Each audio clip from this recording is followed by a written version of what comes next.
We often think of the relationship between humans and animals. People understand, I think, that that's something that was really important to First Nations people and continues to be. But they don't necessarily think of machines as part of that synthesis, if you will. But the thing that was really interesting to me when I was thinking about how to create work that was meaningful in that way was that I was on country and I was listening to the sounds of country, the rhythms of country. I come from a club background as well, so I was hearing, you know, these kind of rhythmic noises. But what was natural, quote unquote, for me to bring to that was something that was machinic, from that club kind of background.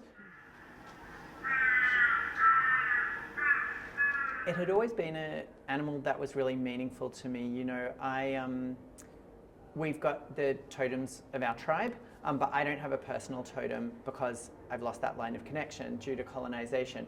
And so I have to think about recreating those relationships using the tools that I have at my disposal.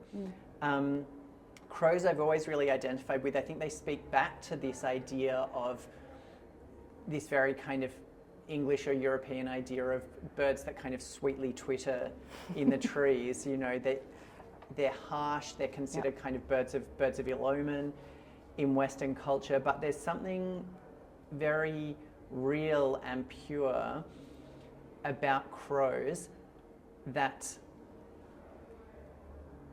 jumps out at you from the oral soundscape. Absolutely. When you hear them. And it did that to me when I first started doing field recordings, and it continues to do so now.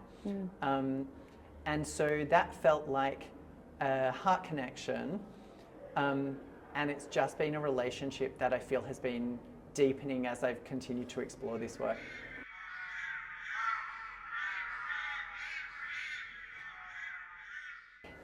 So I've got a whole library of recordings that I've taken over a really long period of time.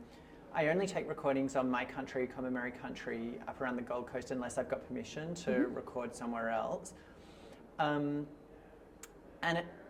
it almost feels now like I have, like those crows are living in my computer. I'm pretty DIY in my field recording approach. You know, I'm not really interested in you know, kind of pure quality sounds. I would prefer to actually be in the moment while I'm taking those field recordings rather than having a bunch of technology in that moment interceding between me and my surroundings. And I've kind of stripped that back more and more, in fact, and it's felt better and better as I've worked with this process. And then the next level of that, let's say the crow is living in my computer, right?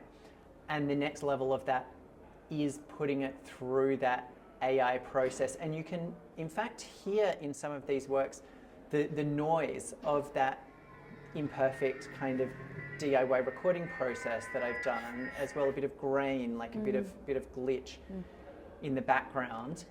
And that too is grist for the mill. If we want to talk about the carrion, that is creating this kind of AI crow. You know, when I've done iterations of this work before, we've called it Rowan. This kind of AI crow creature that you hear in the work.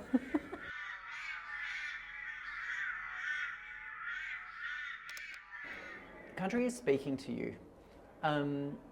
People don't necessarily understand how to listen to that language.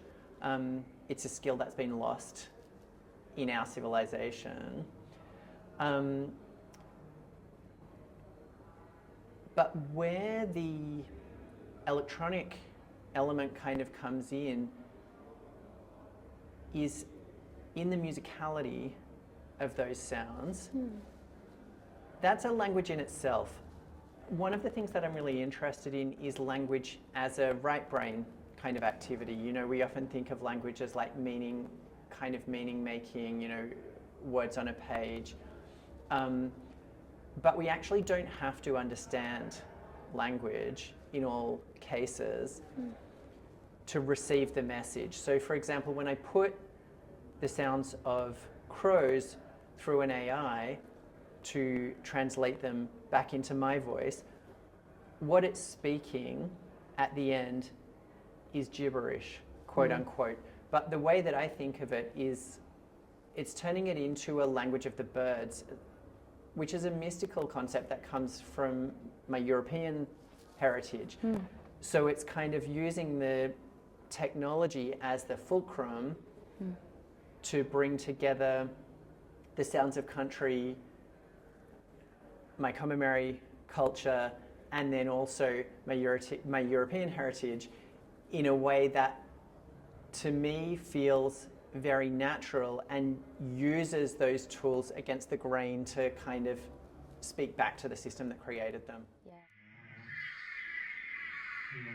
I think there's two things that's really important for me that would strike people, you know, that they would feel beyond the moment in which they're actually listening to my work.